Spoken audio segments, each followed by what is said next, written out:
Hello children, welcome to Aditya classes. Today I will teach the topic types of angles. कोणों के प्रकार. हिंदी में क्या बोलेंगे इसे? कोणों के प्रकार. टाइप्स मीन्स प्रकार, एंगल्स मीन्स कोण. ओके. तो आपके पास जो प्रीवियस वीडियोस है मेरे, उसमें मैं आपको एक्यूट एंगल पूरा कंप्लीट स्पेलिंग राइट किया. अदर की मैंने सिर्फ उसका फर्स्ट लेटर लिया है. राइट एंगल का आर, ऑब्ट्यूज का ओ, स्ट्रेट एंगल का एस, रिफ्लेक्स एंगल का आर ई और सी से कंप्लीट एंगल. आपके पास जो राइट एंगल है और जो रिफ्लेक्स एंगल है, दोनों का फर्स्ट लेटर आर है, इसलिए डिफरेंस रखने के लिए आर और आर ई यूज किया है. ओके. आप चाहें जो भी यूज कर सकते हैं. मेरे पास स्पेस कम था, इसलिए मैंने फर्स्ट लेटर के जो कंप्लीट जो वर्ड्स हैं उसका फर्स्ट लेटर राइट किया. तो राइट एंगल जो फॉर्म होता है वो 90 डिग्री का होता है आपके पास. ऑब्ट्यूज एंगल जो फॉर्म होता है वो 90 डिग्री से 180 डिग्री के बीच में. ऑब्ट्यूज एंगल 90 डिग्री से 180 डिग्री के बीच में. यहाँ पर ए क्या बता रहा है? एंगल. जो एंगल होगा वो 90 से 180 के बीच में होगा, और जो एक्यूट एंगल है वो 0 से 90 डिग्री के बीच में. इसकी डेफिनेशन हम जैसे आप अपर क्लासेस में उसे पढ़ेंगे. Belongs to, this symbol use for belongs to. A means angle. कोई एंगल ए है जो 0 से 90. दिस इज स्मॉल ब्रैकेट, जिसको हम ओपन इंटरवल भी बोलते हैं.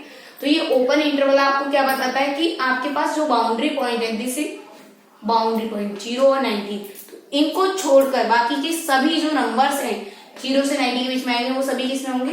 Acute angle. यानी कि जो आपके पास एक एंगल जो कि 0 से 90 डिग्री के बीच में फॉर्म होता है, वो सभी एंगल्स का जो मेजरमेंट होगा वो किसके लिए होगा? एक्यूट एंगल के लिए. ओके. सिमिलरली आप किसकी डेफिनेशन लेंगे? ऑब्ट्यूज एंगल की. ऑब्ट्यूज एंगल क्या होता है आपके पास? 90 से 180 डिग्री के बीच में. तो आप इस तरीके से भी लिख सकते हैं, जो एंगल आपके पास 90 से लेके 90 और 180 का है इसकी बाउंड्री पॉइंट, इसे ओपन इंटरवल की फॉर्म में भी राइट कर सकते हैं. तो 90 से 180 के बीच में जो भी नंबर्स आते हैं वो सभी किसमें आते हैं आपके पास? ऑब्ट्यूज एंगल में. स्ट्रेट और राइट एंगल की फिक्स है. एग्जैक्ट वैल्यू क्या है राइट एंगल के लिए? 90 और स्ट्रेट के लिए 180 डिग्री. ओके. डिग्री में फॉर्म करेंगे. नेक्स्ट आपके पास रिफ्लेक्स एंगल. रिफ्लेक्स एंगल आपके पास कितने डिग्री का होता है? 180 से अबव एंड 360 डिग्री से कम. ओके. स्ट्रेट एंगल अभी आपको बताया 180 डिग्री, और रिफ्लेक्स एंगल का जो मेजरमेंट है वो क्या होता है आपके पास? 180 से कोई भी एंगल, ऐसा एंगल, ए मीन्स क्या बता रहा है यहाँ पर? एंगल. कोई भी ऐसा एंगल जो 180 से 360 के बीच में आता है वो किसमें आता है? रिफ्लेक्स एंगल में. जो आपके पास मैंने यहाँ पर एग्जांपल भी दिया है, 110 दिया है ऑब्ट्यूज के लिए और रिफ्लेक्स के लिए 250. इस तरीके से 180 से अबव जो भी आपके पास मेजरमेंट के लिए जो भी नंबर्स आते हैं वो सभी किसमें आ जाएंगे? रिफ्लेक्स में. और कहां तक आने चाहिए? 360 डिग्री. इससे कम होंगे, इससे ज्यादा नहीं. ओके. नेक्स्ट आपके पास है सी. सी क्या है? कंप्लीट एंगल, पूरा एंगल. तो संपूर्ण एंगल हिंदी में बोलते हैं इसे संपूर्ण एंगल. इसको बोलते हैं प्रतिवर्ती और बृहद कोण. और एस मतलब स्ट्रेट यानी सरल या ऋजु कोण. ओ मतलब ऑब्ट्यूज अधिक कोण. And R means right angle, जिसको बोलते हैं हिंदी में समकोण. और एक्यूट एंगल, जिसको हिंदी में बोलते हैं न्यून कोण. ओके. अब जो एंगल फॉर्म करते हैं आपको कंप्लीट जो एंगल है वो कितने डिग्री का होता है? 360 डिग्री. यानी एग्जैक्ट जो जिस पर टिक लगा है वो एग्जैक्ट वैल्यू रखते हैं. C complete angle 360 degree, S tick लगा है 180 degree, and R right angle जो कि 90 डिग्री एक्जैक्ट वैल्यू है. और एक्यूट एंड आपके पास ऑब्ट्यूज एंड रिफ्लेक्स एंगल ये क्या करते हैं? बाउंड्री पॉइंट के बीच वाले नंबर्स होते हैं. 0 से 90 एक्यूट एंगल, और आपके पास 90 से 180 ऑब्ट्यूज एंगल, और 180 से 360 degree reflex angle. Clear. Next आपके पास जो एंगल फॉर्म होगा वो एंगल क्या होगा आपके पास? टर्मिनल. जो एंगल फॉर्म हो रहा है आपके पास, जो एंगल फॉर्म होता है आपके पास, जब कोई एंगल फॉर्म होता है तो किस तरीके से बनता है? जैसे मान लीजिए ये आपके पास एक डस्टर है और इसके पास दूसरा जो ऑब्जेक्ट है वो पेंसिल इस तरीके से रखी हुई है. ये अभी दोनों किसकी पोजीशन में? रेस्ट की पोजीशन में. किसकी पोजीशन में? रेस्ट. अभी इनको मूव नहीं करा है. तो इन दोनों के बीच में जो अभी एंगल बन रहा है वो कितने डिग्री का है? 0 डिग्री. क्योंकि इन दोनों के बीच में ये मूव ही नहीं हो रही.